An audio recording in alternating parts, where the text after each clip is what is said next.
Hey everyone, it's Carissa Wiley at sprinkledwithglitter.com. Thanks for joining me today. Now, if you joined me yesterday, you've already gotten a sneak peek at this beautiful new Pretty Blossom stamp and coordinating die from Pinkfresh Studio, but I decided to use it again for another card today featuring a partial die cut technique. And I'm going to show you how I do this partial die cut technique with my Gemini Junior. Now here's a look at the Pretty Blossom product suite, new from Pinkfresh Studio for their May 2023 release.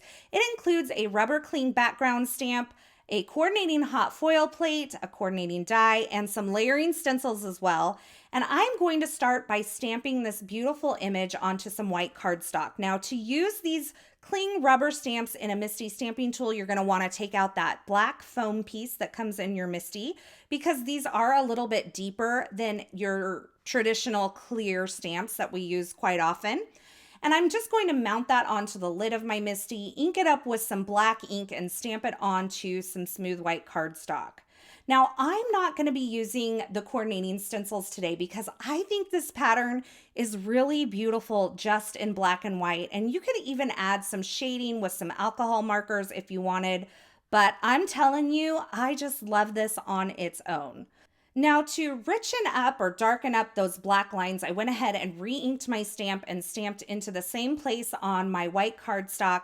And now I can just get ready to do my partial die cutting. Now, the first step in this is just to line up the die and hold it in place with some easily removable adhesive. Now, this left edge of that die cut there, I don't want that to cut. So that's the edge that I'm going to allow to hang out of my die cutting sandwich. Now I've trimmed off some of the edges of this cardstock so that it can go through my die cut machine easily. And I am going to position this die with that left edge hanging out of my die cutting sandwich. Now to keep it in place as it runs through the die cutting machine, I did actually just tape this to the plates and then I ran it through my Gemini Junior. But that left edge, it was not sandwiched between the Gemini Junior die cutting plates. So that means that everything except for that left edge was hanging out. And I find that taping it in place on my plates when I'm doing this technique with the Gemini Junior or the Anna Griffin Impress machine, this really makes it a lot easier. And you can see that my die cut is actually still attached to my paper just on that left edge. Now I'm going to take this over to my trimmer and I am going to connect the edge of the cardstock with the die cut line using my trimmer. And I'll do that on both the top and bottom. And this is going to leave me with a tab on the left-hand side of this die cut. So once again, just going from the edge of the cardstock to the die cut line. And because the aluminum rail really allows me to see where I'm die cutting, this process is very easy, but you could also use scissors.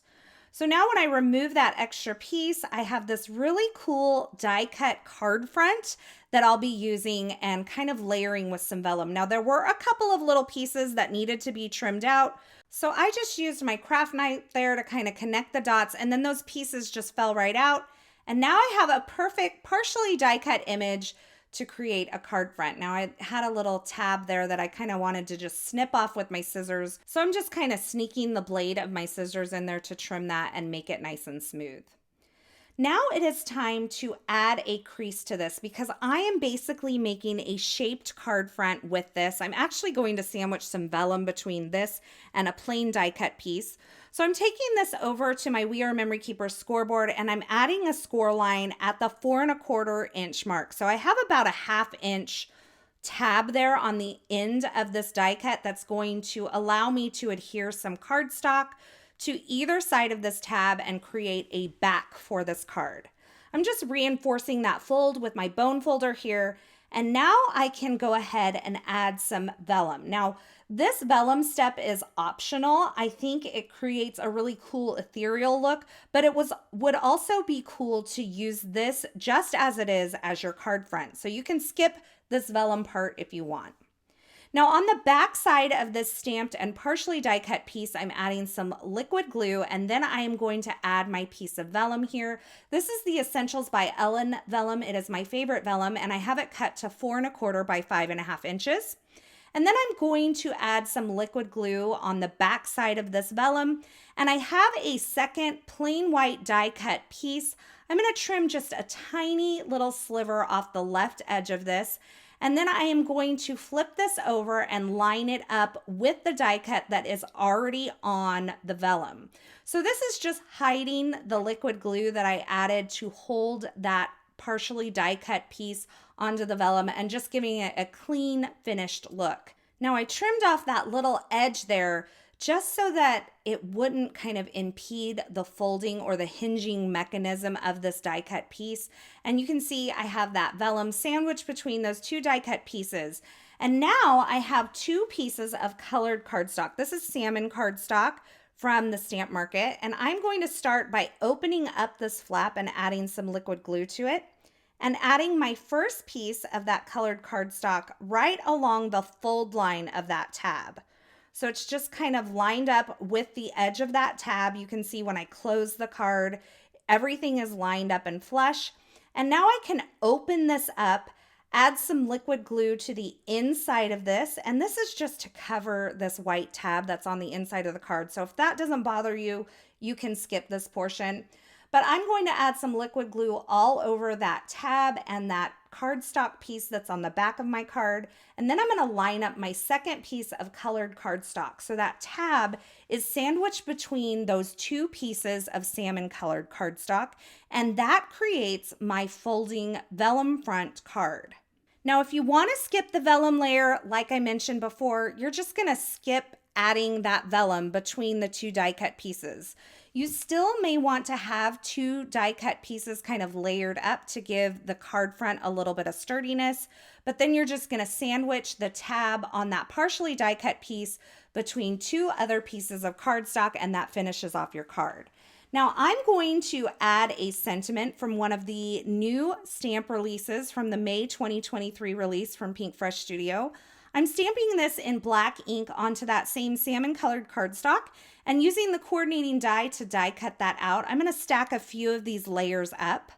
I'm also die cutting some of the banners from Pinkfresh Studio out of some vellum so that I can just add that little piece behind my sentiment. And then I'm going to just use some liquid glue along the back side of my stacked up sentiment and place that onto my vellum banner. Now this is really beautiful on its own, but I felt like it needed another pop of color. So I am taking the Pinkfresh Studio Leafy branch die. I'm die cutting it from some citrine cardstock, I believe, and I'm just going to trim this into little pieces and kind of tuck it behind my sentiment that I've adhered onto my card front. And then I'll finish my card off with a few little sparkly bits. I'm using the Pinkfresh Studio iridescent drops today to just give this a little bit of sparkle and shine. And I'll adhere those on using my dual tip embellishment tool and a liquid glue onto my card front. So there you have it, a card that features a partially die cut panel as the card front.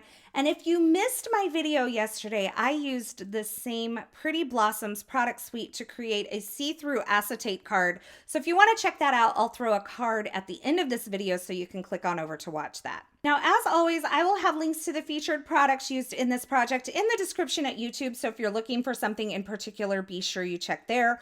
Or you can head on over to my blog at sprinkledwithglitter.com. I'll have that linked below, and over there you're going to find more information, more still shots, a complete list of supplies, as well as some information on an Instagram hop happening today to celebrate this brand new release from Pinkfresh Studio. I want to thank you so much for stopping by and hanging out with me today. I hope you enjoyed this video. I hope you learned something new. If you did, be sure to give this video a thumbs up and don't forget to subscribe and turn on the notifications here on my YouTube channel so you don't miss any of my card making and paper crafting video tutorials. And let me know of these two cards that I created using the Pretty Blossoms product suite, which is your favorite, the vellum or the acetate? Thanks again for watching, and until next time, I hope you have a fabulous day.